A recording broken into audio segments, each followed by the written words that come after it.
And it's just by dragging them to that fence and putting your weight on them. And I've always liked that. Plus, too, and I'm not just blowing smoke here, but I like guys who do most of their talking in the ring. So I was a Couture fan, Dan Henderson fan. That's why I like you, because you just go in and you do what you do. You just wear people down and don't really talk about it. You just do it. So I've always really appreciated it. GSP's another guy, you know. Well, you guys have a little bit more of a tie to GSP than that. Let's not just pretend it's only because let's not just pretend it's only because he doesn't really talk. You know, there's a whole Canadian thing. Well, I know how fly I know. Don't pretend. You guys probably there might be some national pride in there too. A little bit.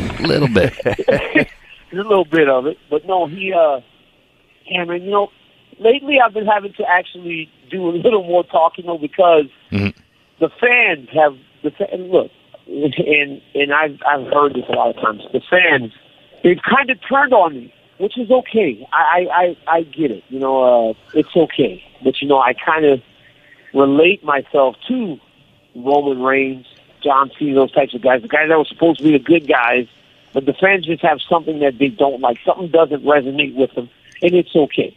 But so I've kind of been having to talk a little bit more, and it's refreshing.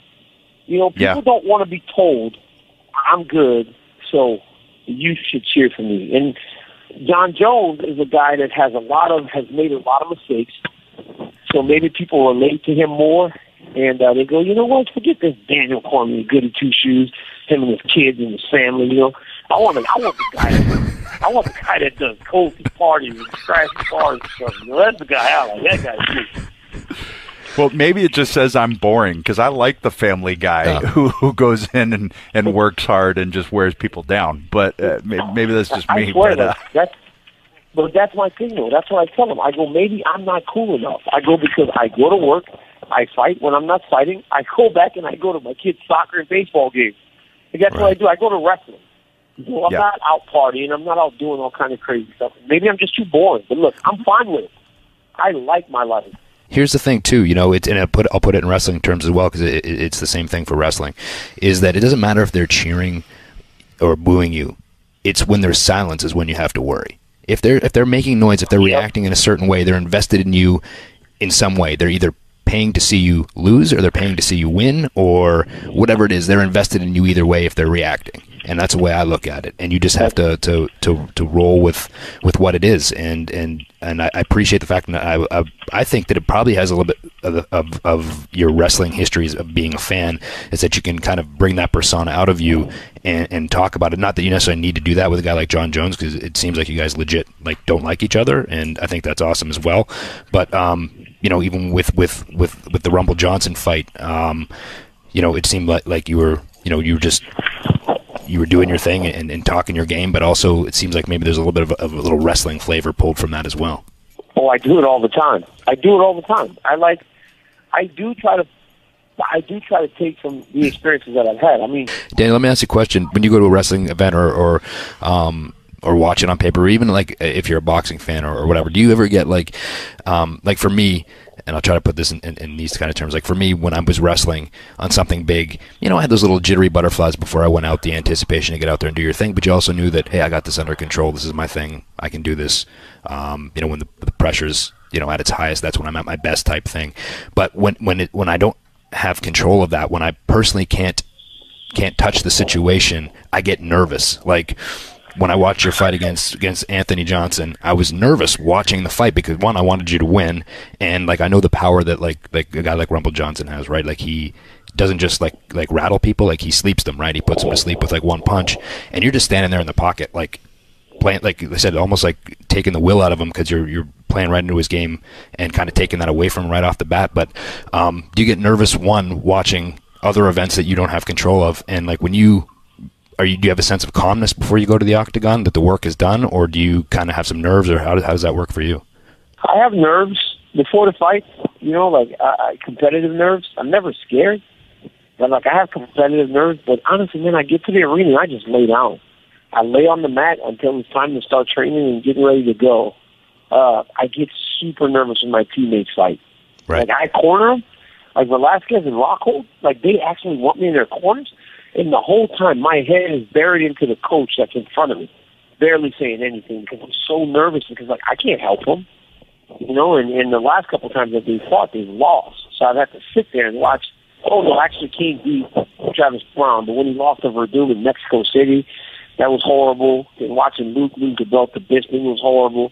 So it's like, I get so nervous when those guys fight, whereas when I fight, man, it's like you have all these nerves before, then they start to kind of fade away when you go to the before we walk, we go to like almost like a staging area. It's like we go to a staging area and we stand and wait for the opponent to go, then we go.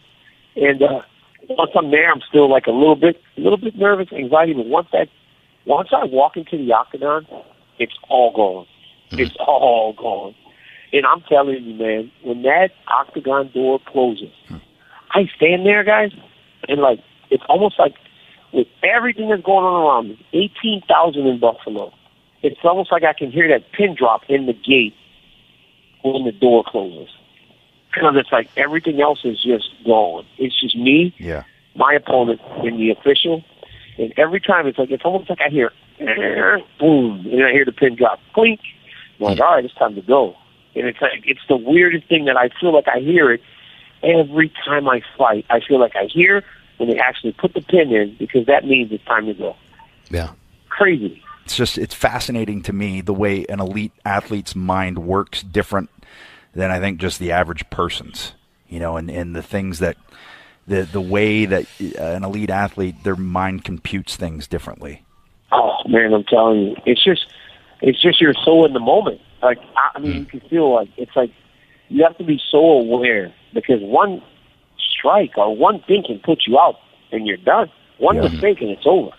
Yeah. So you have to be like super aware, man. Your antennas have to be up, and I think because my antennas are perked up, I hear it and I feel like I hear that clinking sound, and it's almost like okay, you know. And everybody always asks me, "Are you scared?"